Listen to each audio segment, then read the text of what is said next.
Pemirsa, 3 orang saksi pembunuhan Vina dan Eki menjalani pemeriksaan di Polda Jawa Barat. Ya, salah satu saksi Okta mengungkap bahwa tersangka Peggy Setiawan tidak ada di rumah kontrakan Pak RT. Salah satu saksi kasus pembunuhan Vina, Okta telah selesai menjalani pemeriksaan di Polda Jawa Barat pada Selasa siang. Okta menjalani pemeriksaan sekitar 2 jam dan dicecar 20 pertanyaan oleh penyidik. Usai diperiksa, Okta menjelaskan para penyidik kasus Vina tidur bersama di rumah kontrakan milik Pak RT. Okta pun menyebut Peggy saat itu tidak ada di rumah Pak RT. Itu tidur ya? Tidur situ ya. Pastikan ya di kontrakannya Pak RT. Iya betul. Oke, termasuk dengan anak Pak RT itu. Termasuk kan dia yang megang kunci Pak. Gak mungkin kalau nggak megang kunci kita nggak bisa masuk dong. Itu pada saat nginep di rumah Pak RT sekira pukul berapa, masih ingat nggak? Sekitar jam 10 lebih lah. 10 malam. Iya. Itu setelah tadi mohon maaf setelah minum-minum. Gitu. Iya. Betul. Setelah dari depan rumah Hadi. Oke. Tapi dengan tersangka Peggy itu seperti apa kenalnya? Hanya sekedar kenal Pak. Pada di lokasi tidak ada. Tidak ada.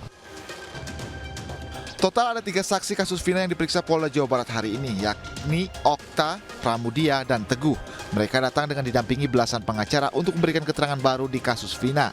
Menurut para saksi, keterangan yang diberikan saat penyidikan 2016 lalu berada di bawah tekanan sehingga berujung pada 5 orang rekan mereka menjalani hukuman seumur hidup. Ya, pemirsa, kasus pembunuhan Vina dan Eki ini masih menimbulkan banyak pertanyaan dan kita akan membahasnya dengan pendamping saksi dan juga terpidana kasus Vina sekaligus Sekretaris Bidang Kajian Hukum dan Perundang-undangan Peradi, Nikolai Aprilindo. Halo, selamat siang Pak Nikolai. Selamat siang. Ya Pak, ini Peradi mendampingi saksi dan juga terpidana kasus Vina dan Eki untuk pemeriksaan saksi kemarin. Apa saja sih Pak yang ditanyakan oleh polisi kepada para saksi? Ya, mereka menanyakan seperti biasa yang secara normatif aja tentang keberadaan saksi, locus dan tempus delictinya, corpus delictinya, kemudian mereka saling mengenal atau tidak, dan pada saat kejadian mereka ada di mana. Nah, itu ditanyakan oleh penyidik. Dan saya melihat bahwa penyidik cukup humanity dan cukup kooperatif menanyakan mereka.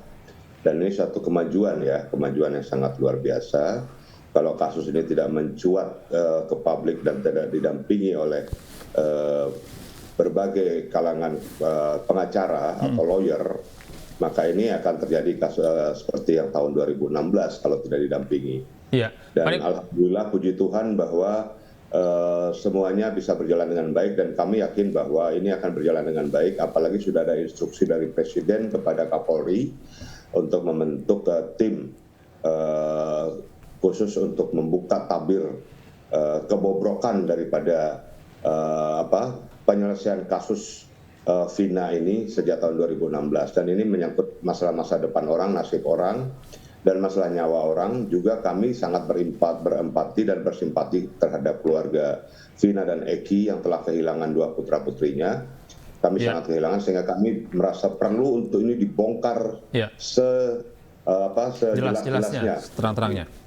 Ya, Pak Nikolai, kalau kita runut sedikit ke belakang begitu Pak Nikolai, ini kesaksian seperti apa yang kemarin ini dicabut, Pak Nikolai? Jadi menurut keterangan mereka ya, waktu itu kan kami tidak dampingi di tahun 2016 itu kami tidak dampingi. Menurut keterangan dari para saksi yang diperiksa saat itu, mereka di bawah tekanan, di bawah intimidasi, dan di bawah paksaan untuk mengakui apa yang mereka tidak perbuat, apa yang mereka itu terpidana, 5 terpidana khususnya itu. Kemudian para saksi juga mendapat tekanan-tekanan itu. Tapi ada alhamdulillah 2 orang saksi yang si Syafudi dan Okta ini mereka tetap konsisten dalam kesaksian mereka. Sedangkan si Pramudia dan Teguh ini mereka terpaksa harus merekayasa pengakuan, memenuhi keinginan penyidik saat itu, karena mereka merasa keselamatan mereka, dan mereka juga merasa bahwa kalau mereka tidak mengikuti itu maka mereka akan ikut-ikutan dijebloskan dalam penjara. Itu pengakuan mereka ya Baik. kepada kami saat mereka datang ke kantor kami ke Praudi Tower itu. Iya, Pak Nikolai, saya ingin bertanya sedikit, apakah para saksi yang ada damping ini kemarin sempat menceritakan bagaimana bentuk-bentuk intimidasi yang mereka rasakan, Pak? Ya, bentuk intimidasi itu baik secara fisik maupun secara psikis, gitu. Jadi dua bentuk intimidasi secara fisik maupun psikis. Tapi yang terberat adalah secara psikis. Nah, itu psikis. Begitu. Berarti sudah dikonfirmasi ya dari para saksi bahwa ada intimidasi dari polisi ke para saksi pada 2016 lalu ya? Ya, mereka yang mengakui itu kepada kami ya. Baik. Kami tidak menyaksikan itu, tapi mereka mengakui itu. Dan bagi kami nanti misalnya itu dikabulkan PK, ini kan akan disidang lagi kalau PK. Kami bisa minta untuk saksi verbalisan yang memeriksa pada saat itu dihadirkan. Baik. Selanjutnya, apakah ada langkah hukum selanjutnya yang mungkin akan dilakukan oleh Peradi? Ya, kami akan menempuh langkah hukum sesuai dengan permintaan dari para terpidana melalui ibu mereka, kakak mereka, melalui keluarga mereka, dan juga para saksi yang hadir pada saat diantar oleh Kang Deddy beberapa hari yang lalu ke Praedi Tower. Mereka minta untuk kami lakukan semacam peninjauan kembali dalam kasus ini untuk membuka tabir kebobrokan daripada proses hukum dan penegakan hukum serta vonis yang telah mereka terima guna mereka mendapatkan kepastian hukum, keadilan dan kemanfaatan hukum. Karena kami melihat di sini bahwa mereka sama sekali hak-hak hukum mereka itu terlanggar karena dalam penyidikan menurut mereka sekali lagi, mereka tidak didampingi oleh pengacara atau lawyer. Baik. Itu dalam penyidikan di Polres, baik di Polsek maupun di Polres Kota Cirebon, maupun kemudian ditingkatkan ke Polda Jabar. Yang sekarang atau Jadi, yang 2016 lalu, Pak? Yang 2016, Baik. ketika 2016 yang lalu, mereka tidak didampingi oleh kuasa hukum atau penasihat hukum atau pengacara atau lawyer. Mereka tidak didampingi, sehingga mereka juga merasa secara psikis mereka terbebani dan ketakutan. Apalagi mereka ini adalah orang-orang kuli bangunan yang masyarakat yang pekerjaannya sebagai kuli bangunan. Ini sangat riskan dan sangat tidak manusiawi perlakuan seperti itu. Bagi kami ini suatu tindakan yang amoral kalau bagi kami. Pak Nikolai, kalau andaikan memang ada peninjauan kembali terhadap kasus ini, Pak, ini akan seperti apa nantinya, persidangannya seperti apa, dan kemungkinan apa yang akan terjadi, Pak, terhadap para terpidana yang saat ini masih ada di dalam tahanan, Pak?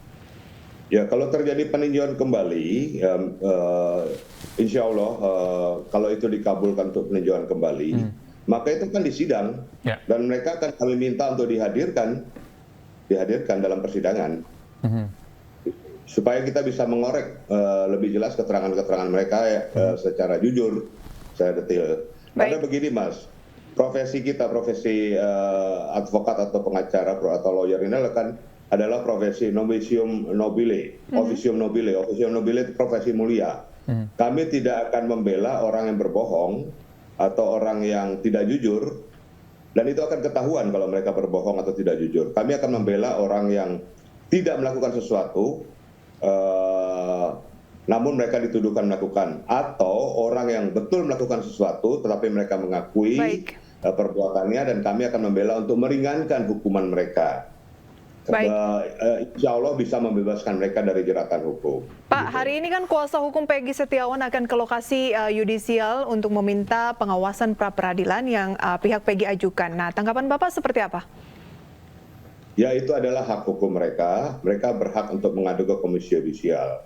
Dan untuk itu saya juga minta kepada Komisi Yudisial untuk segera menanggapi pengaduan-pengaduan itu dengan cepat. Karena kami punya pengalaman bahwa pengaduan itu hampir berulang tahun, sampai sekarang dengan berbagai alasan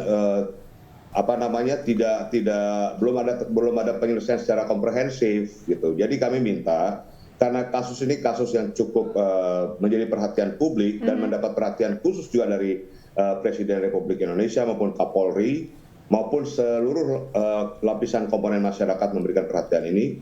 Komisi Yudisial juga harus sigap. Demikian juga dengan LPSK, Lembaga Penjamin Saksi dan Korban, itu mereka juga harus jemput bola, harus sigap untuk melindungi para saksi yang saat ini memberikan kesaksiannya, dan juga melindungi orang-orang yang berada dalam lingkaran kasus ini, dalam hal ini sebagai keluarga terpidana maupun keluarga saksi. Jadi LPSK harus berperan aktif juga di sini. Baik. Sehingga LPSK itu punya fungsi. Kalau tidak, LPSK itu ya kita lihat bahwa hanya menunggu laporan ya Harus kapan jemput bisa bola ya, Pak. Baik. Harus jemput bola. Bapak juga Jangan ada menunggu rencana untuk laporan. melaporan ke LPSK nggak, Pak? Saksi-saksi yang Anda dampingi, Pak? Kenapa? Apakah Anda juga akan melakukan langkah untuk meminta LPSK untuk klien-klien yang Anda dampingi, Pak? Itu seperti saya sampaikan tadi, diminta atau tidak diminta, LPSK itu harus jemput bola. Baik. Karena kasus-kasus yang menjadi perhatian publik dan perhatian dari Presiden, ya? negara. Baik, Pak Negara, Nikolai. ya.